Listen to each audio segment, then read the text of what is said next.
It was a humid August day, the air thick with the heavy scent of summer. The sun hung high in the sky, casting long shadows on the street as I returned home from work. The city was unusually quiet, as if everyone had retreated from the heat. I opened the door to my third-floor apartment in the old residential building where I had lived since childhood. The interior was pleasantly cool, thanks to the thick walls that effectively kept the heat outside. I tossed my bag onto the couch and turned on the fan, which began to hum softly, providing relief in the stuffy air. I had barely a moment to sit down and relax when the phone rang. Jerry's name appeared on the screen, my childhood friend with whom I hadn't been in contact for years. I answered instinctively. "Hello?" I answered uncertainly, wondering what could have prompted him to call right now. "Hi, Harry. It's Jerry. It's been a long time." There was something unsettling in his voice, something that made my heart beat faster. "Hey, Jerry, is something wrong?" I asked, trying to hide my surprise. "This isn't a conversation for the phone. Do you have time to meet?" We agreed to meet at my apartment at 10:45 p.m. That evening, as the sun began to set, I heard a knock at the door. It was Jerry. He looked different from how I remembered, pale, with something disturbing in his movements. I opened the door and let him in. We sat at the table, and I let him speak. "Harry, I have to tell you something. Something that has been haunting me since that time," he began, his voice trembling. "Do you remember the rules of apartment number 12? I felt a cold shiver run down my spine, and my heart started to race. Jerry's words brought back memories from our childhood, the first time I saw him. We were 14 when it happened. Jerry lived on the lowest floor, where the bricked-up apartment number 12 was located. It was at the very end of a long corridor, with no other apartments nearby. Apartment number 11 was much earlier, closer to the beginning of the corridor, and apartment number 13 was only on the next floor. There was no other apartment above the bricked-up apartment number 12. My parents forbade me from approaching that apartment. I never understood why until that day. That evening, the sky began to darken faster than usual. Clouds gathered on the horizon, and there was tension in the air. In the distance, I heard thunder, heralding an approaching storm. I had arranged to spend the night at Jerry's place, who lived 2 floors below in the small residential block. I headed for the staircase. I began to descend the stairs, but at the very bottom, I noticed a figure. I descended further. That's when I saw him for the first time, a man with a cigarette. I quickly passed him. Only after passing him was I able to take a closer look.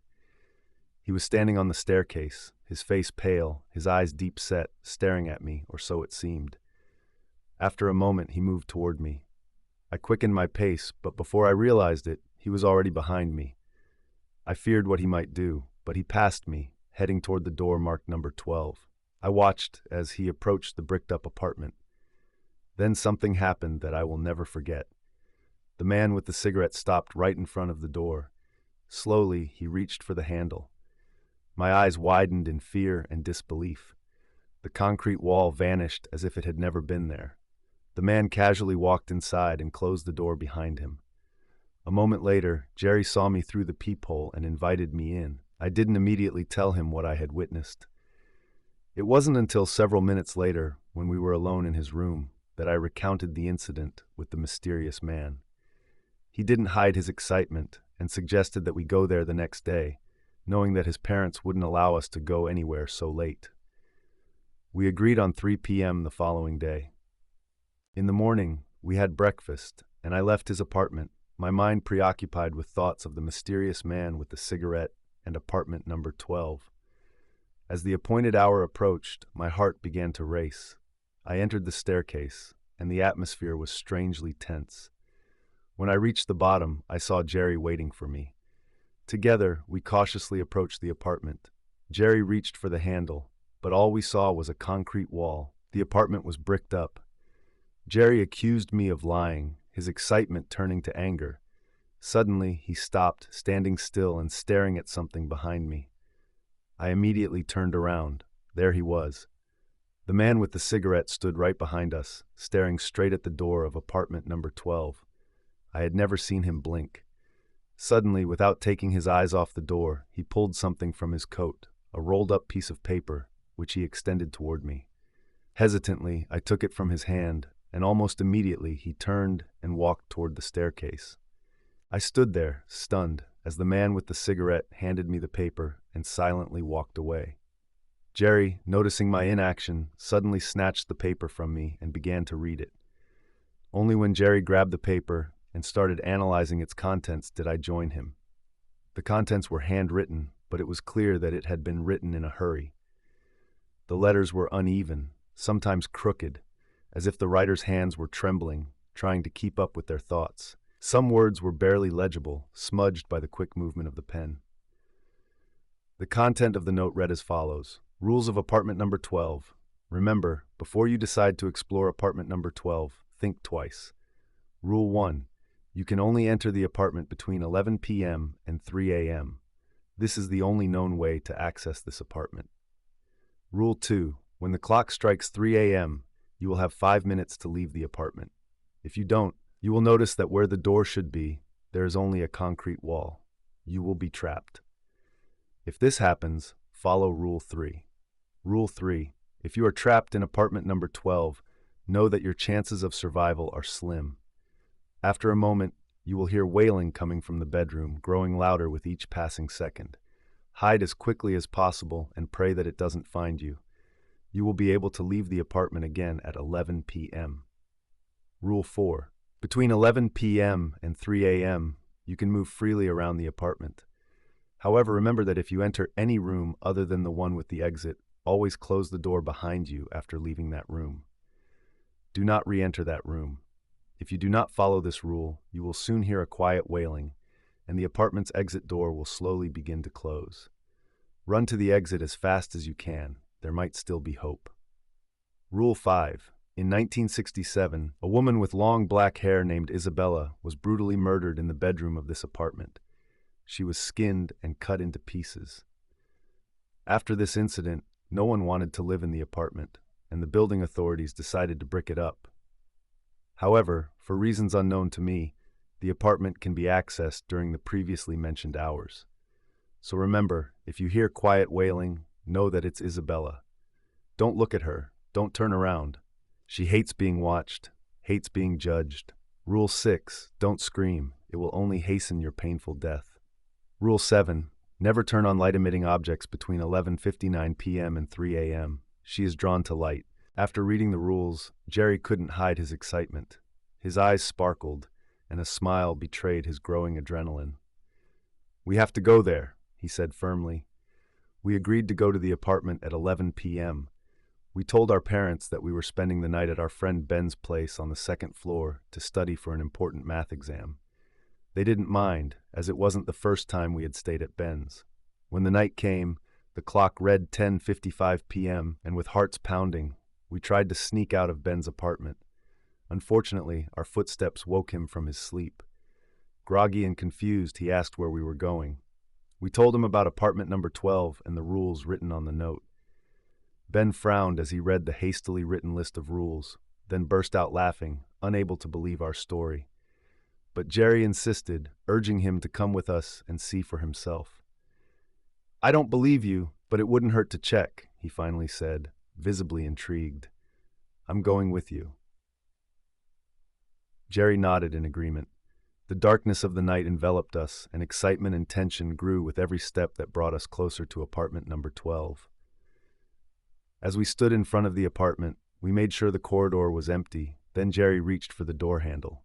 The door opened with a quiet creak, and we held our breath, ready to see what we remembered, a solid, concrete wall that seemed to be the end of our journey. But as the door opened fully, we stood in shock. Instead of the cold concrete wall that we both so clearly remembered, we saw an ordinary room. The room was dark but fully accessible, as if there had never been any obstacle there. This is impossible," Ben whispered, his confidence dissolving into the air. I stepped closer, hardly believing my own eyes. Jerry stood beside me, just as confused as I was, his hands still resting on the handle. Finally, we snapped out of it and entered the apartment, closing the door behind us. All three of us took out our flashlights after entering the apartment.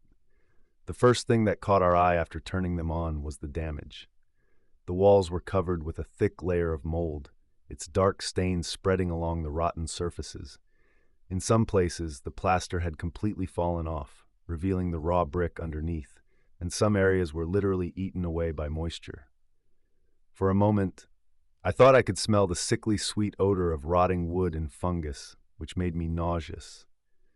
The windows, barely visible through the semi-darkness, were completely bricked up from the outside. The curtains, which might have once been decorative, were now just shreds, dirty, decayed, and so fragile they could disintegrate at the slightest touch. The furniture in the room was scattered haphazardly. Old armchairs and sofas were caked with dirt, their upholstery consumed by moisture. Trash and shards of glass, which might have once been part of windows or mirrors, were strewn across the floor. Sinister moisture stains hung from the ceiling. In one corner, I noticed the remains of an old broken chandelier, hanging miserably from a single creaking chain. Every breath was a struggle. The air in the apartment was heavy, filled with dust and dampness. Yet in all this decay, one thing was most unsettling: the feeling that, despite looking abandoned for decades, the apartment had something in it that made me feel watched. We hesitantly explored what was once a living space until finally, as we approached the door leading to the bedroom, the tension in the air became almost unbearable. Jerry looked at me, his face pale and his eyes filled with fear. I felt that something terrible awaited us behind those doors, something we could not even begin to imagine. The smell of rotting meat hung in the air, making me feel sick and only intensifying the sense of unease. The door creaked open, and we stood in the doorway. What we saw exceeded our worst nightmares. The bedroom looked like a scene from a macabre film. The walls were covered in bizarre, chaotic drawings made with blood and something that resembled dried shreds of flesh. In the middle of the room stood an old, decayed bed, its mattress torn and soaked with blood, which had dried over time, forming dark, sticky stains. On the bed lay something we initially took for old, tattered rags. Only after a moment did we realize it was a person. The body was in a state of decomposition, barely holding together.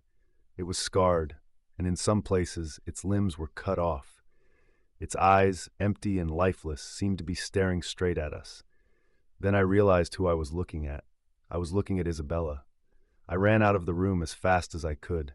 The sight of the decaying body made my heart pound wildly, and my stomach churned. I felt an uncontrollable shiver run through my entire body. Jerry reacted second. He turned abruptly, and almost losing his balance, ran out of the bedroom. His breathing was ragged, his eyes wide with fear. Before we reached the front door, I felt I could no longer hold back my nausea.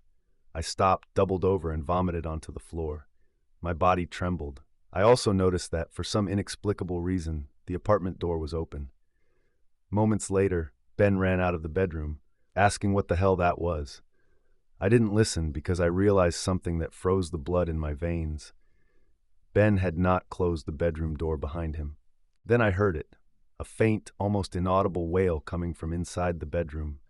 The sound was like a moan, slow, full of suffering. Jerry and Ben lifted their heads and looked toward the open bedroom door. I wanted to do the same, but I remembered the rules, the fifth rule. At the same moment, my friends turned their gaze toward the bed. The wailing grew louder, turning into a cry of despair, and I felt pure survival instinct take over. I didn't wait a second longer. I ignored everything. I didn't care what Jerry and Ben were doing, or even if they were running after me. I thought of only one thing: run. I sprang to my feet, leaping over broken furniture and piles of trash. I ran blindly, barely noticing what was in front of me. My heart pounded like a hammer, and my head throbbed with adrenaline. Every step, every stumble in this abandoned, rotten apartment only spurred me to even greater effort. Suddenly, I noticed the door leading to the corridor slowly starting to close. My heart stopped. I knew that if those doors slammed shut, we would be trapped in this cursed apartment, and the hope of escape might disappear forever. Jerry ran beside me, his breathing heavy, his movements full of panic. My heart beat in quick, almost terrifying coordination. Just as the door slammed shut with a loud bang, Jerry and I were already in the corridor. We tumbled out of the apartment, falling to the ground trying to catch our breath. With a mixture of terror and relief, I looked at Jerry. His face was pale, his eyes wide with fear. Suddenly, a cold shiver ran through me as I realized that Ben was still inside. I suddenly collapsed, struggling to stand, but my legs would no longer obey me. I fainted, collapsing onto the cold, dirty corridor floor. I swear, in the moment I fell, I saw him. A man with a cigarette stood at the end of the corridor, smiling at me mockingly. After those events, we decided to remain silent. It was a decision that came hard to us, but we considered it the only possible one. Ben's disappearance was reported, but he was never found. He vanished without a trace. But I still remember. I remember the mocking smile of the man with the cigarette and that awful moan that haunts me in my nightmares to this day. And though years have passed, I still can't forget what happened to Ben, and I still feel the weight of the fact that he was never found. After Jerry and I finished school, our paths diverged, and I never saw my friend again. Until that evening. Do you remember that horrible evening? That night changed our entire lives, especially mine when I looked into the bedroom that night and I saw that. What did you see? I asked, worried. I saw Isabella. Her corpse slowly stood up on what used to be legs, and she let out that moan. I saw her grab Ben by the ankles and slowly drag him into the bedroom. I heard his screams, and then the sound of bones breaking. I know that your nightmare probably ended that day, but mine only began. Since then, I hear her at night. I hear her whispers, and they're accompanied by the smell of rotting meat. I was probably the only person who didn't think he was crazy. I was there with him. I saw all those things, and I heard that awful moan. In 5 minutes, it'll be 11 p.m. I'm going to that apartment. I can't take it anymore. I have to end this. It dawned on me that I was most likely seeing Jerry for the last time. I watched as he slowly got up from the table and left the apartment.